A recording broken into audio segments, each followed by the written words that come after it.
that's the last part. And honestly, it should be a quick one, especially if I'm alone talking. It should be a quick one. What will happen now is you have attended 3 different sessions, most of you. The first one on technology, the second one of sustainability, and the third one brilliantly about policy and regulation. So I have asked 3 of my colleagues who kindly accepted to be the rapporteur of each of those sessions. So it won't be long, but we want to make sure that we have for each session, you know, the key, the essence of what's happened there. Why? Because you might not know, but next year we intend to organize the worldwide summit of community networks. And by that I mean a summit where we will have all the different regional summits like this one gathered in one place to discuss community networks at worldwide level. So that will be a great event. I hope to see you there. I hope to see most of you there. So keep in touch because it's going to be something. I mean, it will be the same event as today, but worldwide. So the objective today is to send the message from Tbilisi to this worldwide global community networks event next year in 2020. So what I would like to do is to invite each of my colleagues who were rapporteur for each of the sessions to share the 5-6 bullets about what happened. And I would like to check with the room quickly if it is what you heard or if you have anything to add, and then we will go pound by pound to the other session. That's a very IGF mode. We do that all the time. We like to check with the room so we have something for which we have a consensus. So for the first session, the technology one, I will ask my colleague Juan, please join us. Happy to see you. You join us, you take a mic that works, I hope. So remember, we were talking about best practices about the technology. So Juan, you were the one who took notes for this first session that was very dense. What are the takeaways of this session? Hello. Yeah, this is working. Thank you, Frédéric, and thank you all for participating in this great summit. This is my first CN summit, so I'm really pleased to be here and share all the knowledge that we had shared throughout this 2 days. And before talking about the key takeaways of the technical panel, I want to make some initial remarks. The first one, it was my honor and my pleasure to be the rapporteur for the technical panel because I think there are many things to say about the people that were on the panel, Ucha, Talant, Vasilis, and Ramon. They are people that literally jump out of helicopters. They fight against minus 50 degrees of cold. They engage with the older community and they help the rural community develop. And they do all of this just to get people connected. So for me, at least, they are like the Avengers of the CN community. So it was a pleasure for me to be the rapporteur for that session. And as a general comment, one of the things that I want to remark as well is that it's very difficult to separate the community from the network. Although it was a technical community, a purely technical community, the human aspect of that is related with the technology, it's very much embedded on the whole process of creating a technical community. So, in that sense, many of the takeaways have a true human aspect that we need to consider always, because the people that build these communities are not only technical, but they are humans working for humans, trying to connect them to the internet. So one of the first takeaways that I took from the panel was, and this is practically a quote from Ramon, is that community networks are technically viable and affordable. So we have to be very aware that although all the panelists seem like superheroes building these community networks, they are actually solutions that are viable and affordable.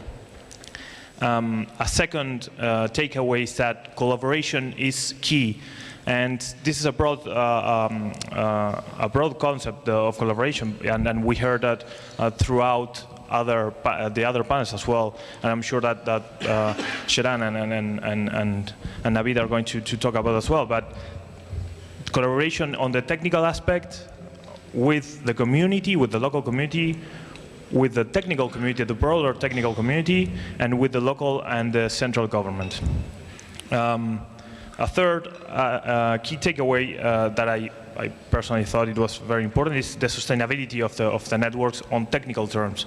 And that implies having local workshops for the community. That also implies having regional engagements as this, and bringing the message to the broader technical community.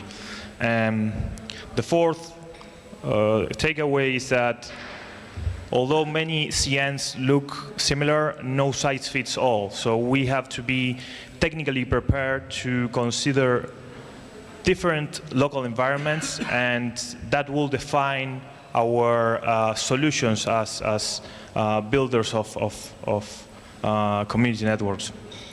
So we have, and in that sense, we have to consider weather, we have to consider regulation, technical regulation, technical local expertise, and availability of resources. They mentioned the availability of the only solution being either wireless, or it could be also fiber. So it depends very, very much on the local situation.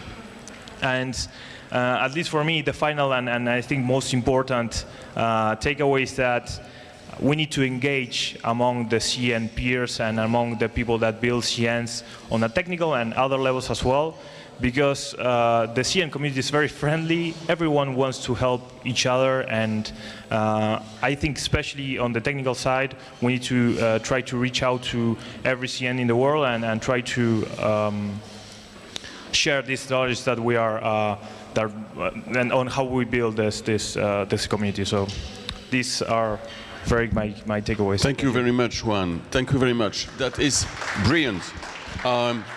So I will do quickly two things. This is how it works. I will first check with the moderator of the session, Max, if you have nothing else to ask. No, you seem to be happy, so it's okay. I will check on the audience to see if anybody had something to add or any comment. As we normally say in those circumstances, if you don't act now, Roberto. Just one thing. Yeah, it came out that every situation is different, but nevertheless, to the experience of some, can be useful for other communities to use the same similar technology or similar impact. So it's. I don't know if I was clear. So it's true that every local situation is different, but nevertheless it will be good. It's important that we diffuse the knowledge of what was done in the different parts, in different experiences, because that can be useful for situations that are similar. Absolutely, and I agree 100% with you. Maybe I wasn't very. Maybe we can rephrase it in a way, because I wanted to capture that collaboration is also part of that, and sharing the knowledge within the CN community. And maybe the phrase "no size fits all" is a bit harsh, and we need to just be aware that although we can share the knowledge among us, and we can try, we shouldn't copy or try to copy solutions from one place to another. It was that idea basically, but yeah, we can rephrase that with a smoother, in a smoother way to bring that up. Yes. So I want to add something else to what Juan has said and what you have said. It's that actually we have it in the plan for next year, and it is to modelize some of these networks, some of these efforts, to be able to easily give away to other proponents to implement them in an easier way, so they don't have to reinvent the wheel every time. There have to be adaptations for every single network, but there are parts that you can modelize and create I can say a sort of a best current operational practice, something like a document that gives you a series of ideas, a series of guidelines that you can implement in your network and make your life a bit easier. So not everything has to be re-implemented all the time. Yeah, Ucha. Yes. Thank you for this, and we also need your support in direction of the energies. I mean, solar energy and all this stuff, because it's also a big challenge for us. Yes. That's. Yeah. Yes. Yeah. Thank you. That's all. Thank you, Roberto. Thank you, Ucha. Thank you, Juan. So I understand there is no more comment or question. So with the smallest addition that you just made, it will constitute the contribution from the technical panel. Thank you very much. Next panel, I got Ceren, who is multitasking, as you can see. So she was the rapporteur of the previous channel. Ceren, about sustainability, please. Thank you. I was the rapporteur for the session of sustainability, skillfully moderated by Naveed. It was a crowded panel. I have many common bullet points with Juan. Collaboration is the key to success, both for building community networks and ensuring their sustainability. And capacity building for self-reliance is essential for sustainability. By capacity building, I mean capacity building for governance, for skills education, for resilience of the network, including cybersecurity issues, and for continuous financial support. Another important point raised during the discussion was the importance of having a strong private sector and enterprise-led solutions required for sustainable CN.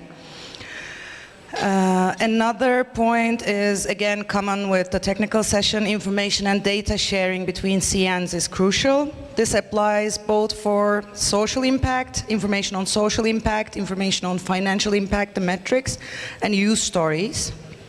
And finally, micro-level participation to democratic process is also an important element for the governance of community networks, which should not be overlooked.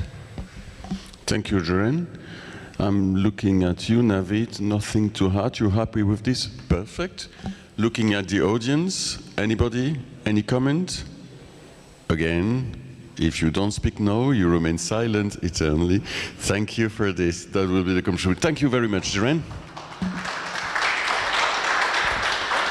And then for the last panel of the day, this very dense panel of legislation and the regulatory environment, I got you, Naveed.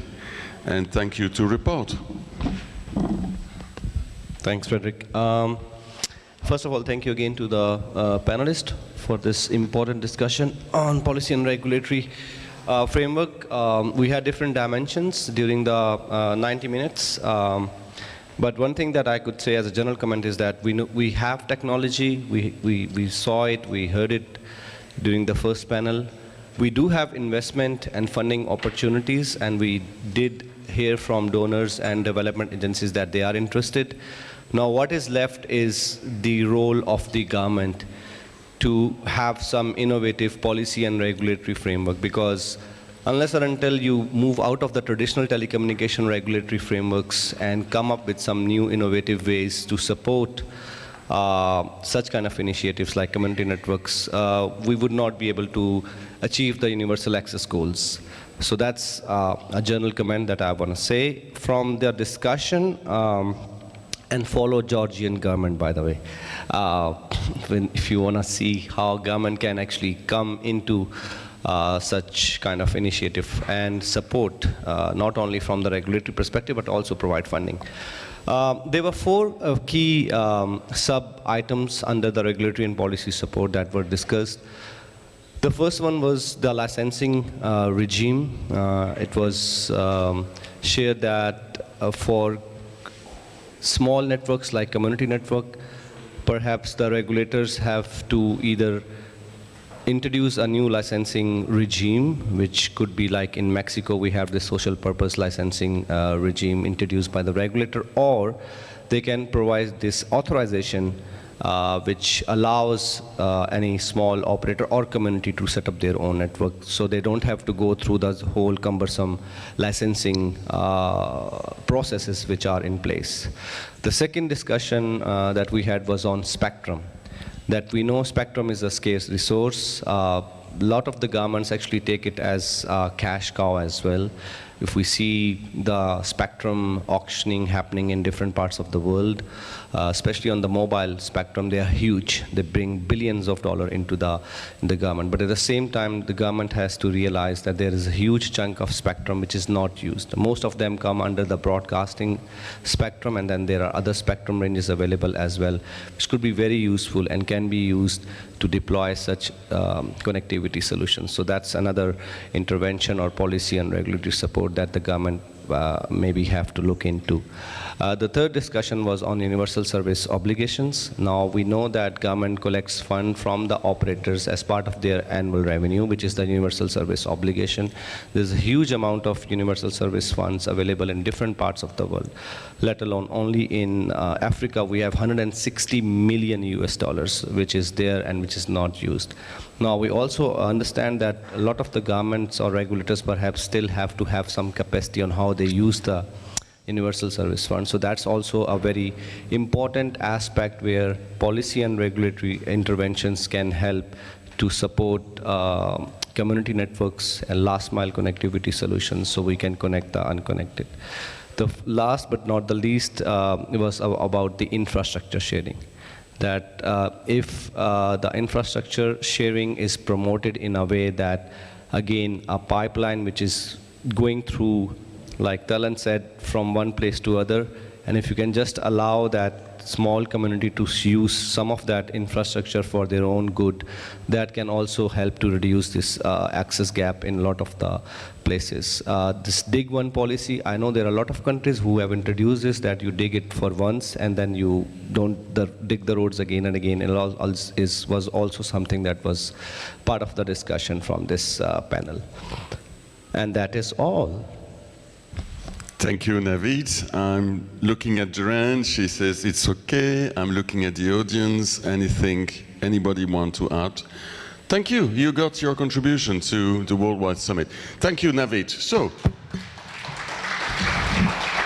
I told you it might be quick. So this is the last 3 minutes.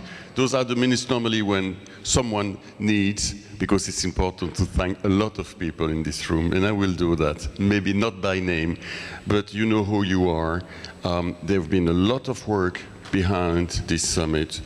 I would like first to thank those who accepted to travel here and share their experience, whether they came from Brussels, thank you again, or from neighboring countries like Armenia or friends of Armenia, Vienna, and then there are people from Barcelona, of course, from every place in Europe.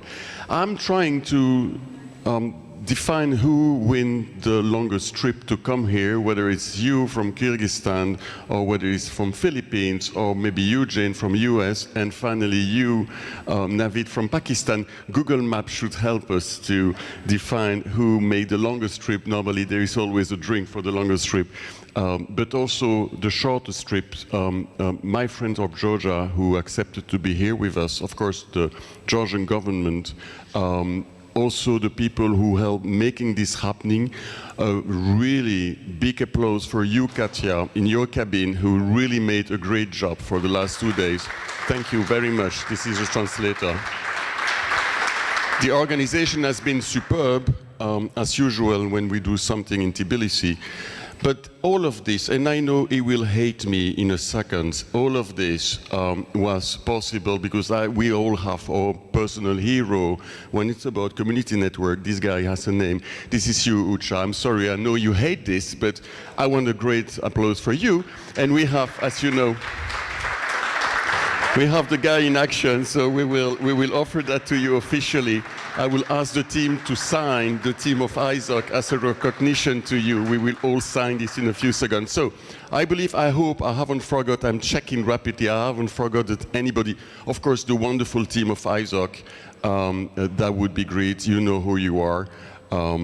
That's it. Thank you very much. Rendezvous here in front of the for the drink in a few seconds. Thank you very much.